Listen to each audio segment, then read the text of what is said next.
আমাদের দেশের মানুষ লড়াই করেছে, সংগ্রাম করেছে, আত্মহত্যা দিয়েছে। পাকিস্তান থেকে পাক হানাদার বাইরে থেকে বের হয়ে পার্শ্ববর্তী আরেকটা দেশে গোলামি করার জন্য নয়।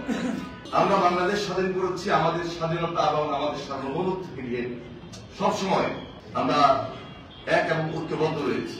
আজকে যখন বাধাগ্রস্ত হয়েছি সেই বিদায় এই প্রজন্মকে আবারও এই বাংলাদেশের সংস্কৃতিকে সামনে রেখে টার্গেট করে হিন্দি গান বা হিন্দি সংস্কৃতি বা উর্দু গান, উর্দু সংস্কৃতি বা বিদেশি যে কোনো সাংস্কৃতিক অবস্থান থেকে বের হয়ে আমরা একটা দেশপ্রেমিক বাংলাদেশের সংস্কৃতি তুলে ধরার জন্য এই প্রজন্মকে উদ্বুদ্ধ করার লড়াইয়ে আজকে আমরা ঐক্যবদ্ধ রয়েছি এবং সেটি সবার আগে বাংলাদেশ নামে। সেজন্য এই সবার আগে বাংলাদেশ আগামী 16 ডিসেম্বর মানিক মিয়া অ্যাভিনিউতে একটি কনসার্ট প্রোগ্রাম করার সিদ্ধান্ত নিয়েছে। এই কনসার্টের মধ্য দিয়ে দেশীয় সংস্কৃতির বিকাশ, বাংলাদেশের গান আমরা এই জাতির সামনে, এই প্রজন্মের সামনে তুলে ধরছি এবং তুলে ধরব।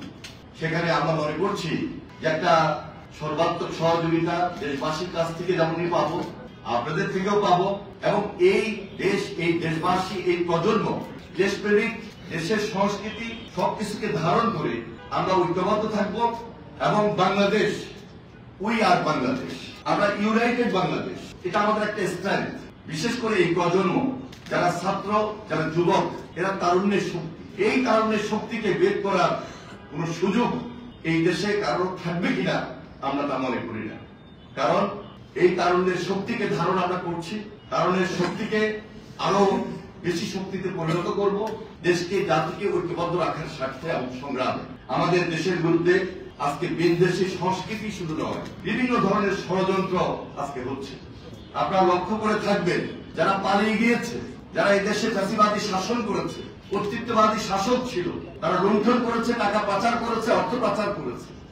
তাদের সেই টাকা, তাদের সেই অর্থ, তাদের সেই ষড়যন্ত্র আজকে একত্রিত হয়ে দেশের বিরুদ্ধে, দেশের স্বাধীনতা এবং সার্বভৌমত্বের বিরুদ্ধে ভিন দেশের সঙ্গে একত্রিত হয়ে আজকে তারা সেই ষড়যন্ত্রে লিপ্ত রয়েছে। যার কারণে আজকে সবার আগে বাংলাদেশ আমরা প্রাধান্য দিচ্ছি। এখানে আমাদের ইউনিটি, এখানে আমাদের শক্তি, এই শক্তিকে আরো বেশি শক্তিতে রূপান্তরিত করে আমরা পুরো বাংলাদেশ একত্রিত হয়ে থাকবো। কোন ধরনের ষড়যন্ত্র, কোন ধরনের অন্যায়, অপসংস্কৃতির কাছে আমরা মাথা নত করি না এবং করব না। আমাদের এই সংগ্রাম আগামী দিনে আমাদেরকে আরো বেশি ঐক্যবদ্ধ করবে।